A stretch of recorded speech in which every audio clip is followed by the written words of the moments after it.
ஒழுங்கின்மையும் வெறுமையுமா இருந்தாலே இருள் தானாவே உள்ள வந்துடும்.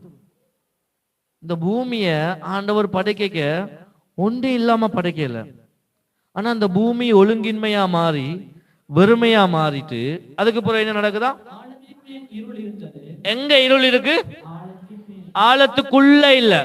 சொல்லுங்க, இருள் உள்ள இருக்க இல்ல, இருள் மேல இருக்குது.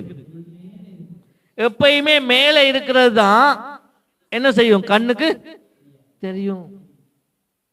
உங்களுக்கு எத்தனை பேருக்கு இந்த மாபலுக்குள்ள என்ன இருக்குன்னு தெரியுது? ஒருக்கா கீழே பாருங்க, மாம்பழ உள்ள என்ன இருக்கு சொல்லுங்க பாப்போம். சீமேந்து எங்க தெரியுதா? உங்களுக்கு சீமேந்தால் ஒட்டுனு தெரிஞ்சாலும் சீமேந்தன்னு தெரியுது. உள்ள என்ன இருக்கப்ப தெரியாது, பார்க்க முடியாது. ஏன்னா மேல உள்ளதான் என்ன செய்யலாம்? எப்பயுமே பார்க்கலாம். இருள் மேல இருந்துச்சு சொல்லுங்க, இருள் மேல இருந்ததால பூமிக்குள்ள என்ன இருக்குன்னு தெரியல. நம்ம வாழ்க்கையில என்ன இருக்குன்னு நமக்கு தெரியல. தெரியுமா? மேலுக்கு இருள் இருக்கு, ஒழுங்கின்மையும் வெறுமையுமா இருக்கு. வெறுமை ஏன் தெரியுது? இருள் இருக்கிறதால. உள்ள என்ன இருக்குன்னு, பூமிக்குள்ள தங்கம் இருக்குன்னு என்னன்னு தெரியும்? எப்படி தெரியும்? ஆண்டவர் சொல்றார், அந்த நதியில தங்கம் விளையும்.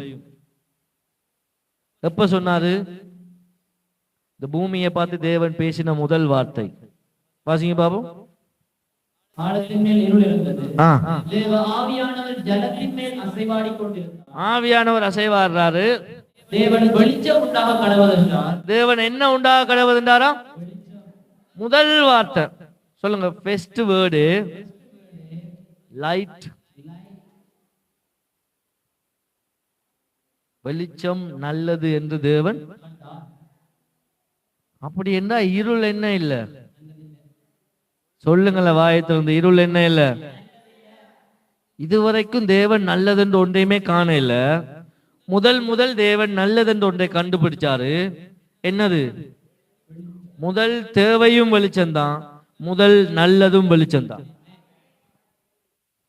இந்த உலகத்துக்கு தேவைப்பட்ட முதலாவது தேவையும் வெளிச்சம்தான்.